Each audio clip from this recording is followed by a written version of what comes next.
So, this episode is about a group of Americans that consider freedom to be a holy word, and they worship the Constitution, but have no idea what it means or what it stands for. So, this episode's about MAGA. Hello and welcome to Enchantment of Eternity's review for the Omega Glory, which is episode 25 of season 2 of Star Trek The Original Series. This video is a part of a series of videos where I review every episode of Star Trek The Original Series, one episode at a time. In this video I will cover the episode The Omega Glory. So the Omega Glory is the episode in which Kirk and crew discover a Starfleet ship where everyone had died from a virus. They beam down to the planet to find that the captain is evil and trying to corrupt, trying to find the secret to the Fountain of Youth because the people down there live forever. But it turns out this is apparently a world that directly parallels Earth, where there was the United States and there was communist countries, and they got in the war and the communists won, and 100 years later the survivors, who are called Yangs, which comes from Yankees, are tribal-like people, and they barely understand the Constitution, and they end up capturing Kirk and Tracy, and they fight to the death, and Kirk convinces them that Tracy is actually the bad guy, and then gives them a speech about the true meaning of the Constitution, and then beams back to the ship. So this is notoriously a bad episode. I don't think it's very well liked, and I think, generally speaking, it is considered one of the lower episodes of the original series. Now, when I first saw this episode when I was a teenager, I first watched the end. Like, I tuned in late and I watched like the last 15 minutes when Kirk was fighting Tracy, and then they were like revealed that they were the Yankees, or the Yangs were the Yankees, and he gave this big speech about the Constitution, and I was like, this episode looks dumb. This episode looks so stupid. Like, really, like, I've talked about this a lot. If we're watching my reviews as I go week to week, season 2 has several episodes where it has a world that behaves just like a point in Earth's history, where at least this isn't a point in Earth's history. It's kind of, well, they did this with Bread and Circuses too. They messed with the fudge with the timeline because it was a 20th century version of Rome, where here this is a post-apocalyptic, what could have happened if there was a world war, a nuclear war, and the communists won. But still, this is an alien world. Why do they have the exact United States? Why do they have the exact communist countries? And the flag looks exactly the same. They had the Constitution that's exactly the same. Like, that's dumb. Now, the other thing I talked about is, I feel like they could have covered, this would have made sense if they did it as a alternate timeline. If there was like a time travel thing, and the timeline was messed with, and this was an alternate timeline that was created, kind of like what they did in the Enterprise season 4 two-parter. I believe it was called, was it Storm? It wasn't Storm. Was it Stormfront? I don't know, it was Storm something. There's so many Storm episodes. Yeah, it was Stormfront, yeah. But anyway, yeah, so if they did something like that would be okay. And I actually talked about this when it comes to other episodes season 2 had, like Bread and Circuses. But they didn't do that. They basically are just like, oh, they were traveling to this other world in the galaxy, and it just so happens that exactly imitated Earth like this. I mean, they did this back with Miri, where there was, back in season 1, where there was a 1960s Earth, exactly like United States 1960s, but they all died from this virus. So it was just a cheap way of I guess this is before they've really gotten into the realm of doing like alternate universe episodes, and people wouldn't maybe understand that concept back in the 60s. But this is, yeah, it really annoys me whenever season 2 does this. And so when I saw that ending, I was just like, God, this looks so dumb. Now, to be fair, later, yeah, so I never really watched this episode that much. Like, I watched it once or twice growing up, but I always had that first impression of this is a really bad episode.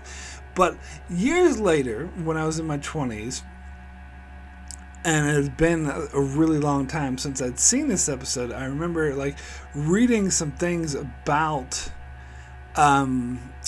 this episode, and particularly the start of it, where the crew of the Exeter is like killed by a virus where they basically become minerals. They're just a bunch of like shattered minerals on the ground. And I remember reading that and I was like, wait, what episode is this? I had no memory of it. And I'm like, this actually seems pretty interesting, pretty intriguing. But then when I looked further, I was like, oh, it's the Omega Glory. I'm like, oh, that shitty episode. So then I went back and watched it again out of curiosity, and my reaction was, this is actually good. Like, the first part of the episode, when they go to the Exeter and they find that the crew is nothing but like these crystals, and they get that ominous warning, which is a bit sort of melodramatic and on the nose. Like, of course they're going to get a warning to get to the planet, but it was very like suspenseful. It was very intense. Like, I could feel it was like very well done, and that's basically how I still look at this episode today.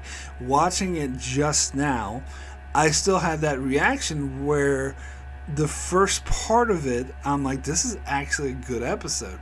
Now, I knew in my mind from my past experience that the episode will suck at the end, that the ending ruins the episode. And see, when I was watching this in my 20s, I was like, oh, maybe I was wrong. Maybe this is a good episode. And I got to the end and I was like, no, I was right. This episode sucks.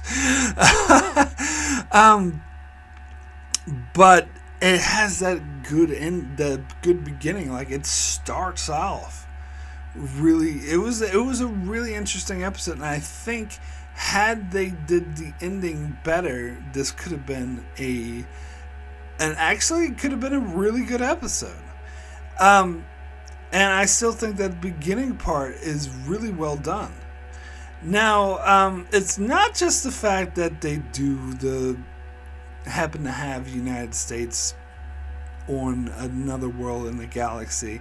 It's also, of course, it seems to me it felt like patriotic chest beating, because we have Kirk like teaching like these people the importance of how awesome, he talks about how awesome the Constitution was, and it's like, we the people, seeing Kirk moralize about how great the Constitution is and how great America is kind of seems like propaganda, patriot nonsense.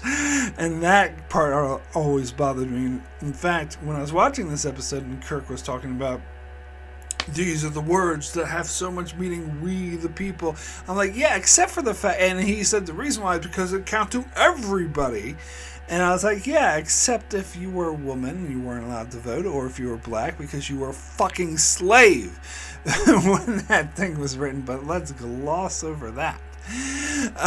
So it wasn't really meant for everyone, and it wasn't really that precious of a document, but whatever. So yeah, that sort of patriotic chest beating thing kind of always bothered me as well. And it did seem like, now I think some people were trying to say that this was a Vietnam War protest episode, which, I mean, there's the commies, the cons, who were portrayed as Asian, so they're, instead of trying to evoke the Soviet Union, they were trying to evoke like China and the Vietnam War. But I don't really see it as, and if it is like a pro Vietnam War protest episode, I think it's a very bad one.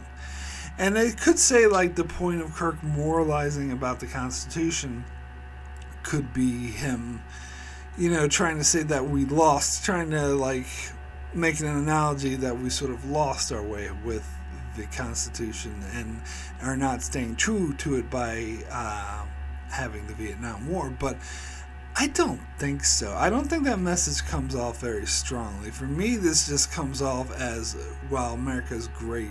Fuck, the best country in the world. Fucking love it, America. Fuck yes. That's how this comes off to me. That's how it always came off to me. Now, the other thing, and that's so dumb to have in fucking Star Trek, where there's a United Federation of Planets. It's supposed to be a utopian future that's beyond what we have currently, and yet he's sitting there moralizing about how fucking great the Constitution is. It's just, it does not sit right with me. But anyway, the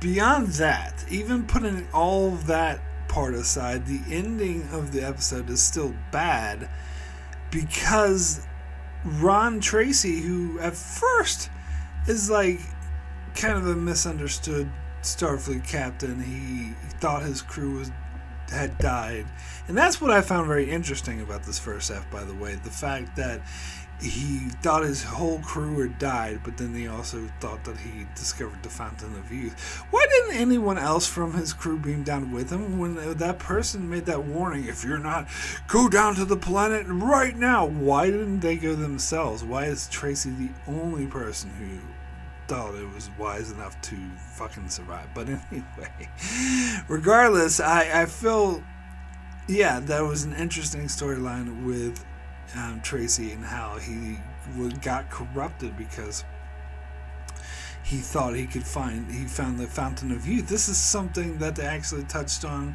later on with the movie Star Trek Insurrection, where we see a admiral do corrupt things because he thought that they found a cure for aging, which is actually a huge deal. So I could buy that the Starfleet captain would get a little bit corrupt from it, and so for the first half of the episode it was fine, but towards the end, in the second half, he became a mustache twirly villain. He became over the top, ridiculously evil, and I did not buy that this was a fucking Starfleet captain. Now, in the first half, even though he was doing bad things, he was doing corrupt things, I could buy it was the Starfleet captain.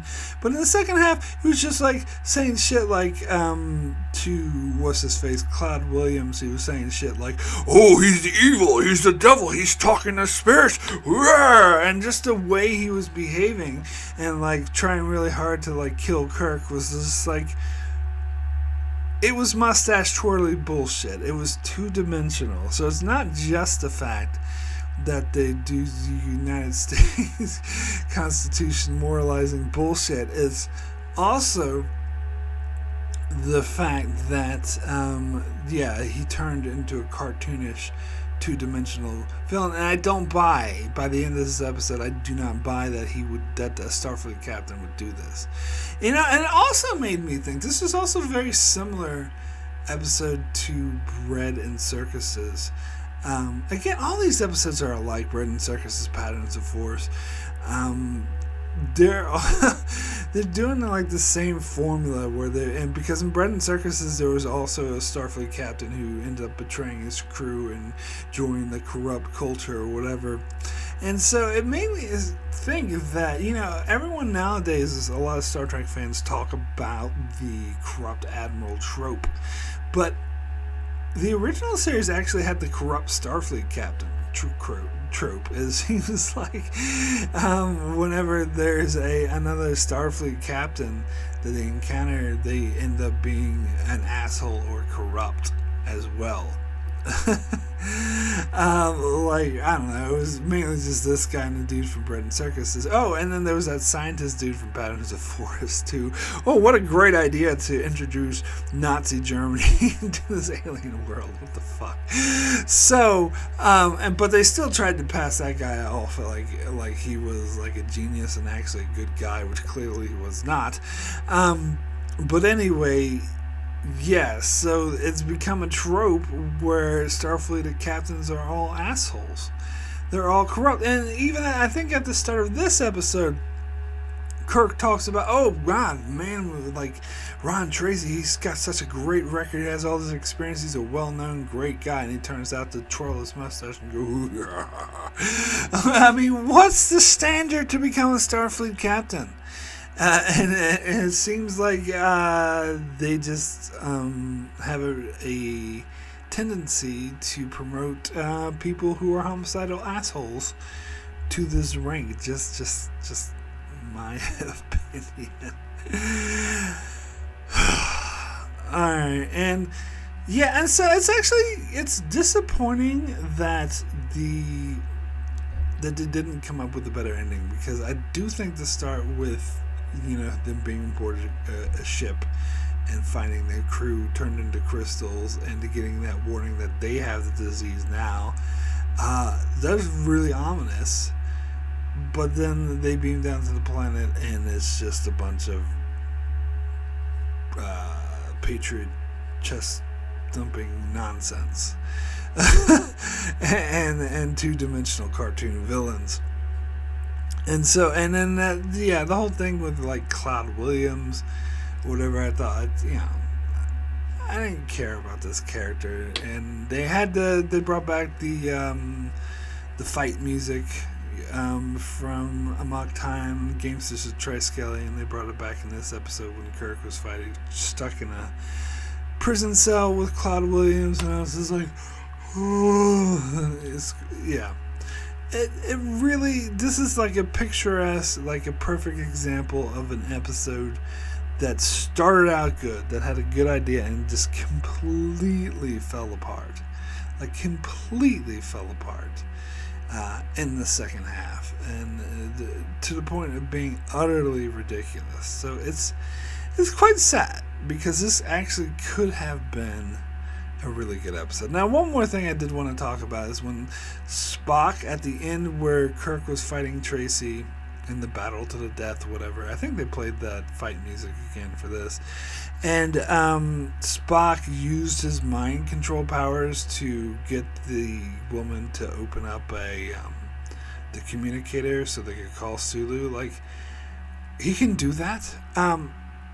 I mean, they kind of flirted with this when they were trapped in a prison cell in A Taste of Armageddon, where he convinced the guard to open the door.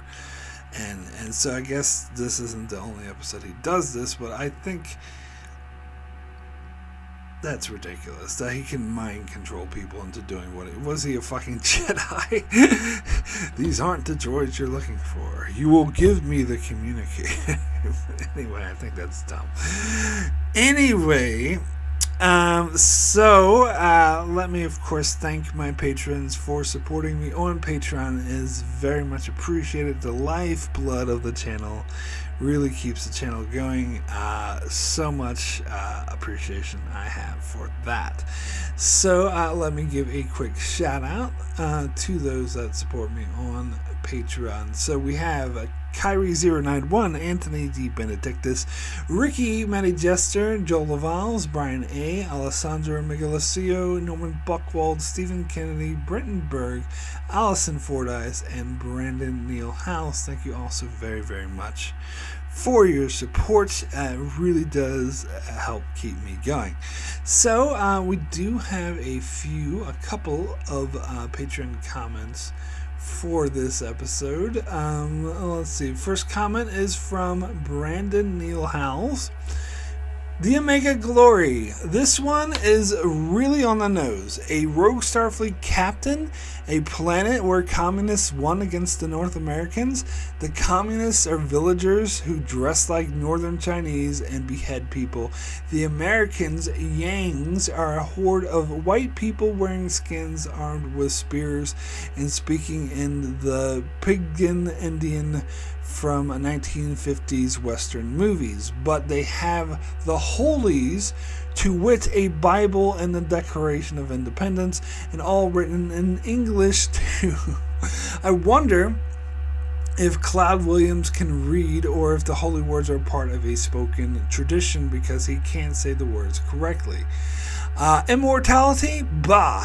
As a nearly 59-year-old man, I promise that aging has side effects, no matter how many years of the red bird you've seen. And Spock can Spock can hypnotize Cloud Williams' woman into opening the communicator. Give me a break. Question: if the Yangs and the comms got a good look at Sulu, what would happen? I'm not an American, so I didn't understand this when I first watched it. Gene Roddenberry submitted this load of bollocks for an Emmy Award. It doesn't even deserve a golden raspberry. 2 American flags out of 10. So that's another thing that I didn't address was the race issues, because they talked about how, when Kirk and crew beamed down, Tracy was like, "Oh yeah, you had to forgive them because they're gonna be weird for them to interact with you because of your white skin, because they see white people as savages." But if these were the remnants of America, what about all the African Americans? What about all the Asian Americans? What about all of the Mexican Americans? How come only the white people survived? What is up with that? And just the whole the way they handled race in this episode, I was very uncomfortable with. And it promotes the white American myth. But anywho, next comment is from Maddie Jester that says, "I'm not a big fan of this episode. The story leaves a lot of unanswered questions. 1. We are told the Exeter crew should have stayed on the surface for several hours to acclimatize to the infection, but leaving quickly meant they died and the crew on the Exeter were also doomed. But Sulu and 2 security guards beamed down and spent like 2 minutes on the surface before returning. Would they not have also died and infected the Enterprise crew? 2. Who are these humans? Colonists from Earth, maybe? They have recognizable American objects, but the comms are hundreds, if not thousands of years old. How did they get there? Would the Prime Directive even apply to these people? Perhaps. Oh well. This episode clearly hasn't aged well from the 1960s. Then, of course, there's the crazy or evil captain. Starfleet needs more counselors to help these guys. I'm giving it a 4 out of 10. So it's just, they're not colonists, it's just the original series just saying they can travel to another world far off in the galaxy, and it just so happens to be exactly like Earth, which is bullshit. But that's actually a really good point about Sulu and security guards not getting the disease. They should have actually got it because they didn't spend enough time to get acclimated to. But maybe they could come up with a BS thing saying McCoy had found a cure by then or whatever, but still. But my big thing is, if the Exeter crew knew this, that they needed to be on the planet, why did they stay up on the ship and die? Why did they not also go down to the planet? Saying. Next comment is from Ricky, who says, "This episode is infamous for sucking for good reason. This episode is what would happen if the Communist Party had won and conquered America. Although it sounds like an interesting concept, the execution of how it was pulled off was a disaster. To be fair, this episode is bad, but it wouldn't be a complete disaster had it not been for the last 15 minutes of this. I mean, are you freaking kidding me? These caveman aliens have a freaking Declaration of Independence, and Kirk didn't find this weird or unbelievable. Written in English, by the way, as Brandon Neal House pointed out. But anyway, instead, he just explained to them about the purpose and what it means. This episode is beyond me. It's so terrible, and the logic of it makes no sense. The other crew being turned into salt was an interesting mystery concept, but again, the conclusion and the execution was not good. So my rating is a 2 out of 10. So, yeah, I did look this up on IMDb to see how lowly rated this episode is, and it's actually 5th episode to the bottom. So it is considered one of the worst episodes of the original series. Now, I would note, though, the episode that is directly beneath it is The Alternative Factor, which just boils my blood. But anyway, and beneath that is, then it goes Spock's Brain, then The Way to Eden, and In the Children Shall Lead is the lowest one. Spock's Brain is not as bad as people say it is, but it doesn't piss me off as much as The Alternative Factor does, being that low. And The Way to Eden definitely does deserve to be that low. And then Cat's Paw is like one episode above it.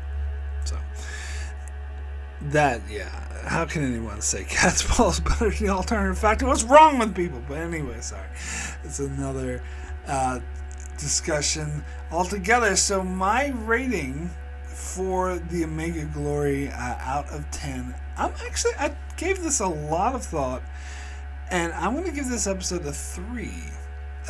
Very poor. So not quite as low. I think all my patrons gave it a 2.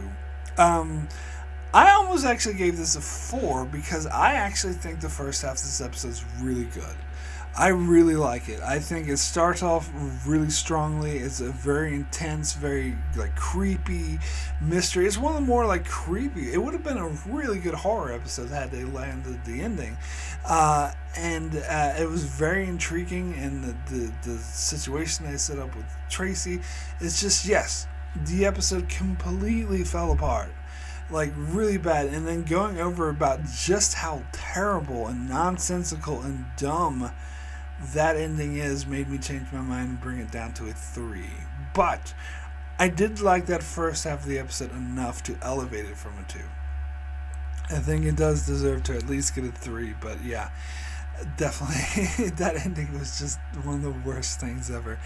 So can't give it any higher than a 3. So that is it for my review of the Omega Glory. Thanks so much for watching. Now, let me see what's coming up next on Enchantment of Eternity. So, Thursday will be my review for the Picard Season 3 finale. Saturday, I will cover The Mandalorian Season 3. And then Monday, I'll return with another original series review with Assignment Earth.